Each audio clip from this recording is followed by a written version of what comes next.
السلام علیکم دوستو، پاکستان، سعودی عرب اور ترکی کے درمیان ہونے والے مکہ معاہدے نے پوری دنیا کی توجہ اپنی جانب مبذول کر لی ہے۔ مختلف رپورٹس اور میڈیا میں اس کے اہم نکات پر بحث جاری ہے۔ تاہم سب سے زیادہ بحث اس نکتے پر ہے کہ اگر کسی ایک رکن ملک پر حملہ ہوتا ہے تو اسے تینوں ممالک پر حملہ تصور کیا جائے گا۔ تاہم ابھی تک اس کے بارے میں کسی بھی رکن ملک کی طرف سے مکمل سرکاری تصدیق نہیں ہوئی ہے اس بات کی۔ اس لیے اس طرح کی معلومات کو احتیاط سے لینا چاہیے۔ دوستو، سب سے پہلے یہ سمجھتے ہیں کہ پاکستان، سعودی عرب اور ترکی تینوں اسلامی دنیا کے اہم ممالک ہیں۔ تینوں کے درمیان پہلے بھی سفارتی، عسکری اور اقتصادی تعاون موجود رہا ہے۔ حالیہ ملاقاتوں اور مشترکہ بیانات نے اس تعاون کو مزید مضبوط بنانے کی بات کی ہے۔ اگر اس تعاون کو مزید وسعت دی جاتی ہے تو اس کے ممکنہ شعبے یہ ہو سکتے ہیں: دفاعی تعاون میں اضافہ، فوجی تربیتی پروگرام، مشترکہ مشقیں، دفاعی صنعت میں تعاون اور جدید ٹیکنالوجی کا تبادلہ۔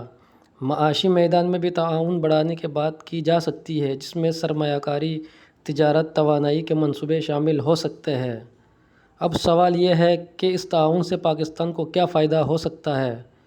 پاکستان کو دفاعی ٹیکنالوجی، سرمایہ کاری، روزگار کے مواقع، برآمدات میں اضافے اور علاقائی تعاون سے فائدہ پہنچ سکتا ہے۔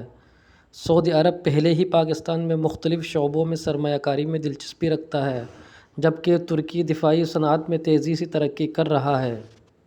دوستو، اب آتے ہیں ترکی کی طرف کہ ترکی کو کیا فائدہ ہو سکتا ہے اس ایگریمنٹ سے۔ ترکی اپنی دفاعی مصنوعات کے لیے نئی منڈیاں حاصل کر سکتا ہے، جبکہ پاکستان اور سعودی عرب کے ساتھ اقتصادی اور سیاسی تعلقات مزید مضبوط ہو سکتے ہیں۔ سعودی عرب کے لیے اس تعاون کی اہمیت کیا ہے؟ سعودی عرب خطے میں استحکام، دفاعی تعاون، سرمایہ کاری، اقتصادی شراکت داری کو مزید مضبوط بنا سکتا ہے، جبکہ اسلامی دنیا میں مشترکہ تعاون کو فروغ دینے کی کوشش بھی ہو سکتی ہے۔ اب بات کرتے ہیں علاقائی اثرات کی۔ اگر تینوں ممالک کے درمیان تعاون بڑھتا ہے تو مشرق وسطیٰ، جنوبی ایشیا اور اسلامی دنیا میں اس کے سفارتی اور معاشی اثرات دیکھنے کو مل سکتے ہیں۔